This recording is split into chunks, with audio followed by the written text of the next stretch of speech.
Spain کے تاریخی شہر گرناتا میں پہلی مرتبہ یوم پاکستان کے حوالے سے تقریب کا انعقاد کیا گیا، جس میں مسلم اسکالر اور آسٹریلین نژاد پاکستانی شہری ڈاکٹر محمد اسد کی مسلمانوں اور پاکستان کے لیے خدمات کا تذکرہ رہا۔ تفصیلات شاہد احمد شاہد کی رپورٹ میں۔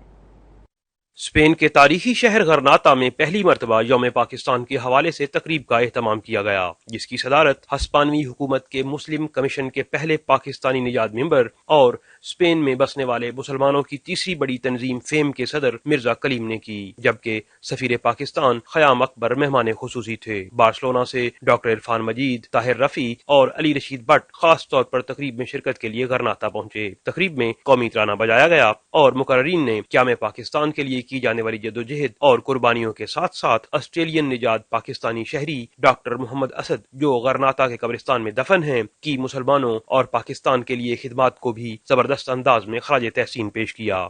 ڈاکٹر محمد اسد، جن کی پیدائش آسٹریلیا میں ہوئی، مسلمان ہونے کے بعد ڈاکٹر علامہ محمد اقبال کے کہنے پر ہندوستان آ گئے تھے۔ ڈپلومیٹ، صحافی اور مسلم سکالر ڈاکٹر اسد نے قرآن پاک کا ترجمہ دی میسج آف قرآن لکھا، جو دنیا بھر میں بہت مقبول ہوا۔